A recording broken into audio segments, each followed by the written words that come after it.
Hey, family.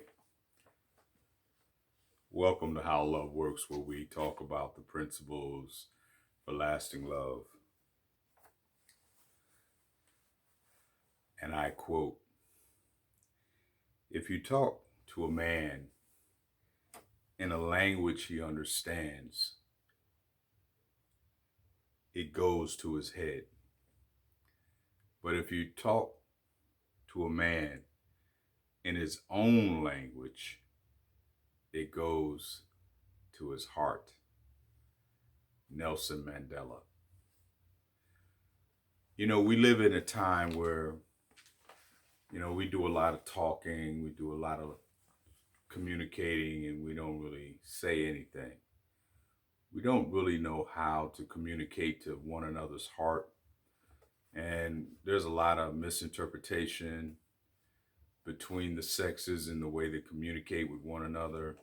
And there's a lot of miscommunication as well as um, people being misunderstood, their intent, and the way we interpret what people are saying. We're living in a time where now whatever you say and whenever you say it, doesn't matter if it was 10, 15 years ago, people will bring it up and they will cancel you. Now we live in what's called cancel culture now. And so we live in a time where there is no redeeming value of individuals anymore. We don't even take in consideration the fact that, people evolve. Most people do. They try to change, and people adapt.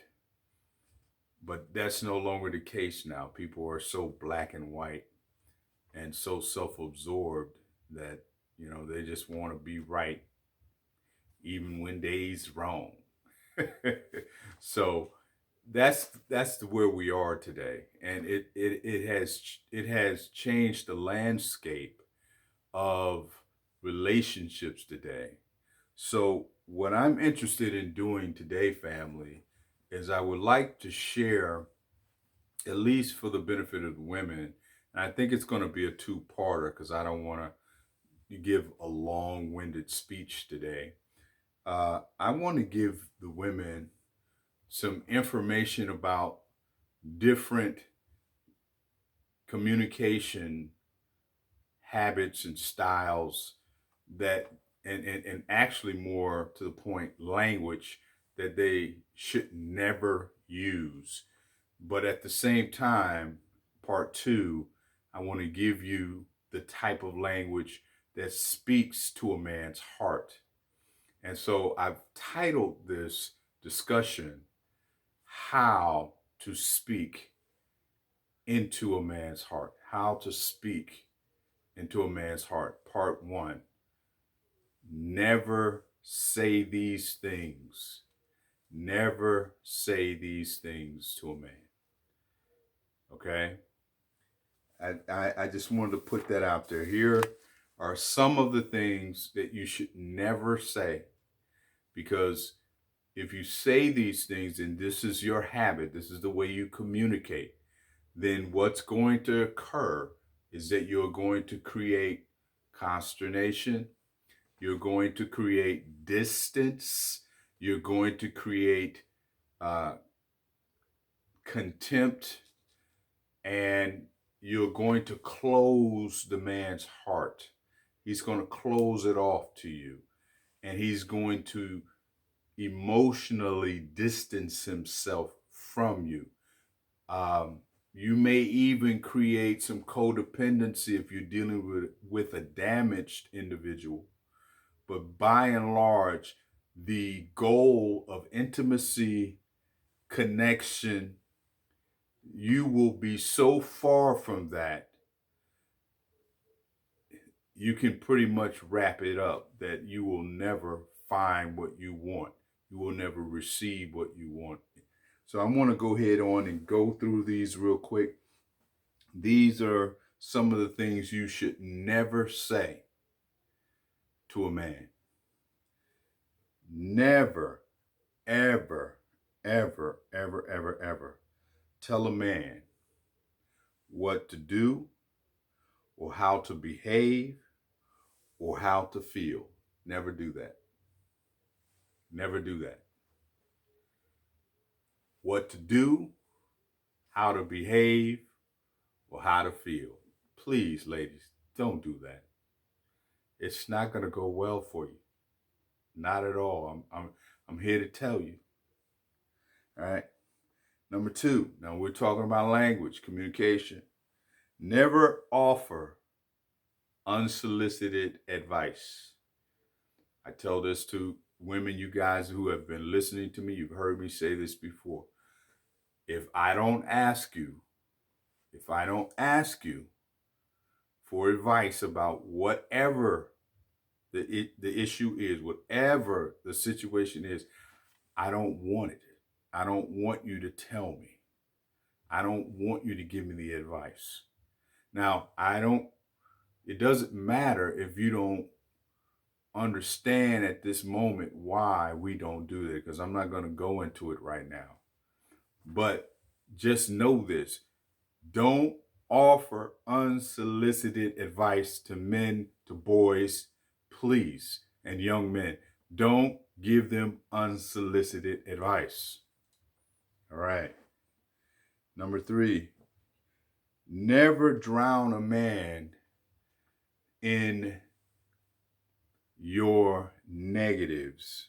Or another way of saying it, never, ever complain.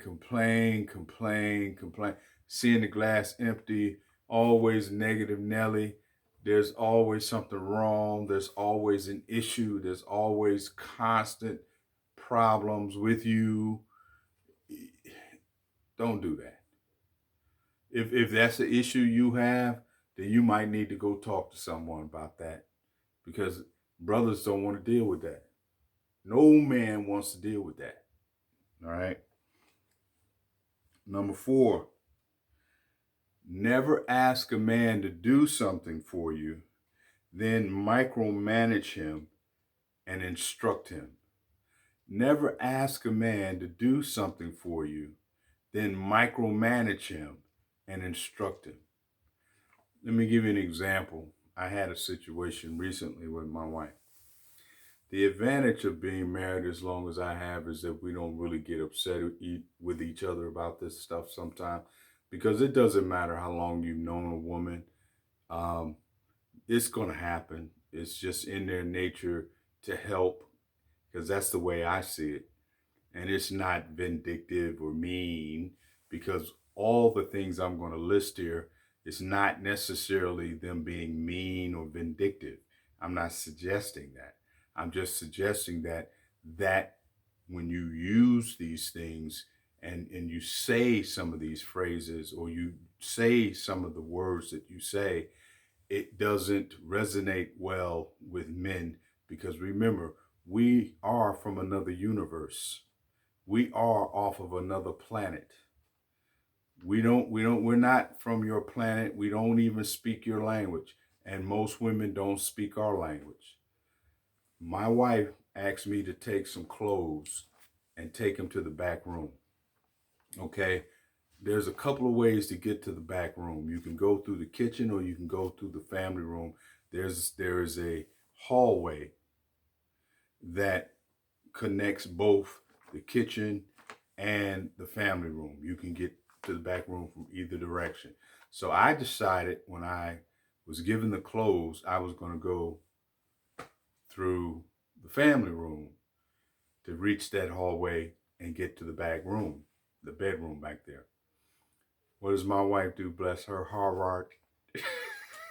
What does she do? She says, "Hey, babe, why are you going through the family room? You can get there faster through the kitchen." And so what I said, yes, that's probably true, but I would prefer to go this way. I thought that you wanted the clothes delivered. Does it matter if I go through the kitchen or through the family room? No, it doesn't matter. As long as I provide the result that you want. Is that the only thing that matters, right? Well, yeah. I said, well, let me do it the way I want to do it. And just be grateful, babe. Just be grateful that I want to do it for you, that I want to provide that result for you. I love you too, babe. And she let me go.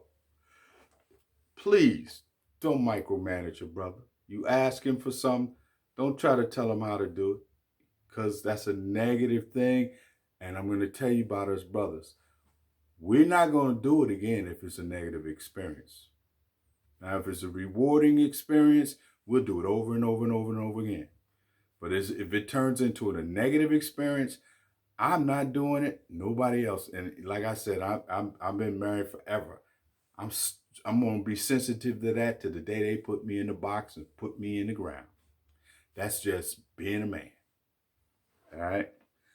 Just gave you a little insight into my world. All right. Number 5. Never try to change a man. Never try to change a man. I've already had that discussion. I know you guys remember that.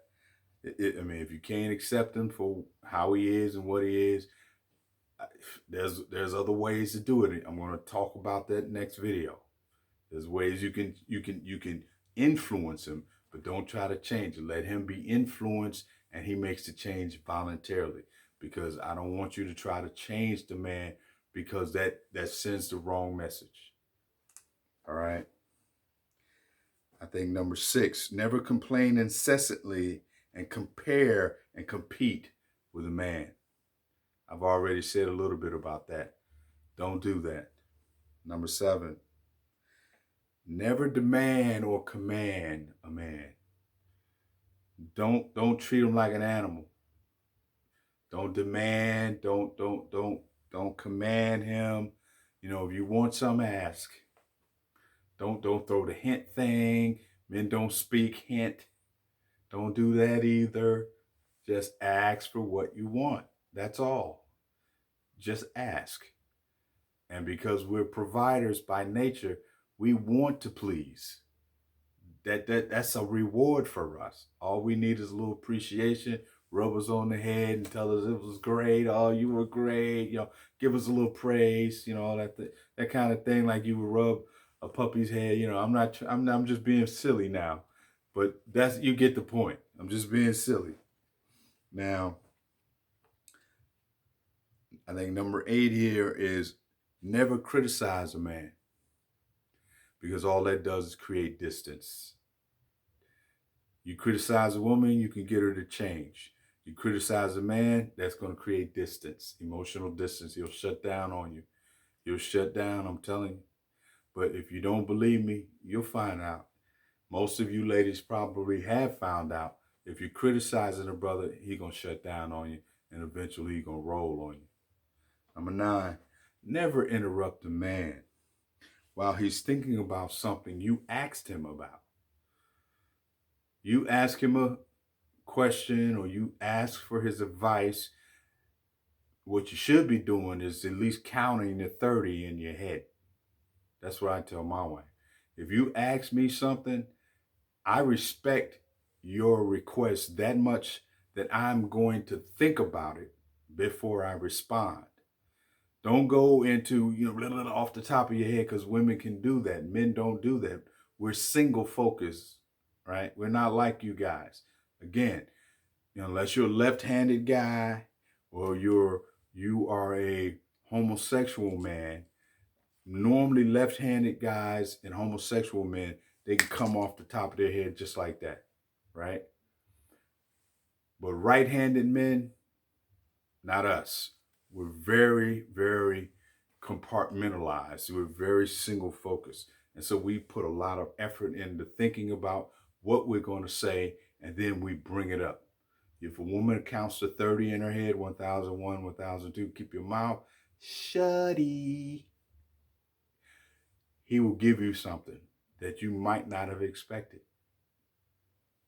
Right? I think it's number 10. Never ignore your man when he is trying to make his point. Never ignore him when he's trying to make a point. Men are used to women not listening. And so it never goes over well because women really think we are not paying attention to that. But at the end of the day, we also don't realize that women can do more than one thing at the same time. Women can chew and walk gum. I'm sorry, women can chew and and uh, can chew and walk gum. Okay, can walk and chew gum at the same time, and a lot of men can't. We just can't do it. At least the right handers can't. And so we assume that you're not listening. But often women are, but many times they are not because they're so distracted by what they see. They're externally motivated. So you really have to, men don't know this, I do. You put your hand on them, you got to touch them somehow to, in a way jog them so they'll focus. It's hard for women to focus. All right. Number 11. Never ever correct a man in public or use social media to complain about your relationship. Ever. Because when you start airing your dirty laundry and letting people see what's going on in your relationship from that perspective, you're asking for trouble. You can't be trusted. You're not loyal. I'm giving you what I think are intimate tidbits about me and our relationship, and you're out here telling people about our relationship. Nah, you're not safe. So I'm going to lock this heart away until I find a real woman that I can share my heart with. That's how I see it. All right. Number 12. Always ask for what you want. Remember, men are not women. Men, we do not store every minute of the day, all the bits of information on a woman's life, and then at any moment's notice, we can pull this information up and meet her needs. We don't do that. Men can't do that. Many can't do that. Some do, but many can't. All right. So always ask for what you want. Ask. Stop thinking of us as women. And stop thinking that if you have to ask and we're supposed to know, then, maybe you need to be with a woman. If you cannot accept that reality, I say it all the time. You got to get used to asking for what you want. All right. Number 13, never communicate from your unresolved hurts, unresolved pain. Get that straight. Full disclosure, transparency. Stop talking from unresolved pain. Get it dealt with. Don't even get in a relationship, as far as I'm concerned, if you haven't dealt with your unresolved issues. Get it dealt with. Forgive. Move on. Take ownership in what you consented to, what you put up with, and move on. Last but not least, never punish your man for the dumb stuff. Never punish your man for the dumb stuff. Okay, this is what I mean. You get some people who will go over the top about things like a woman might find a sock on the floor and she might not want to talk to her man for, a whole day because he left a sock on the floor, or he left the toilet seat up, something like that. And most of the time, that's only because she still doesn't know how to communicate what it means to her for him to pick up a sock or to let down the seat. She doesn't know how to communicate to his heart. She's talking to his head. And he's thinking logically, like I always say, men always go to that ROI.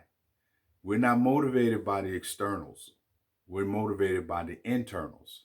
So if it doesn't give us a rate, a return on our investment immediately or long term, it doesn't move up the scale of value to us. Now, I know most women don't know that, but that's how we operate. And most men are not self-aware enough to know what I just said. That's how they operate.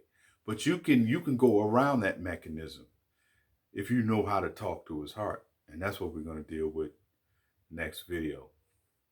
So, why is it that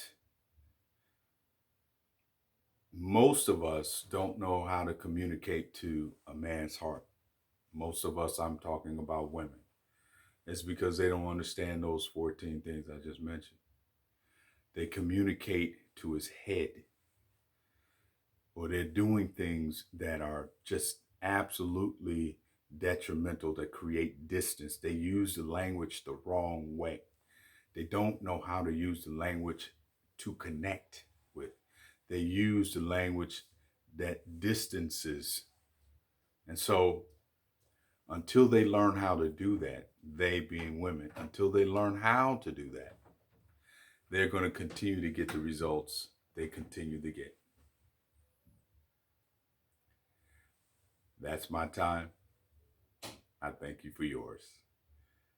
I catch you on the other side. God bless.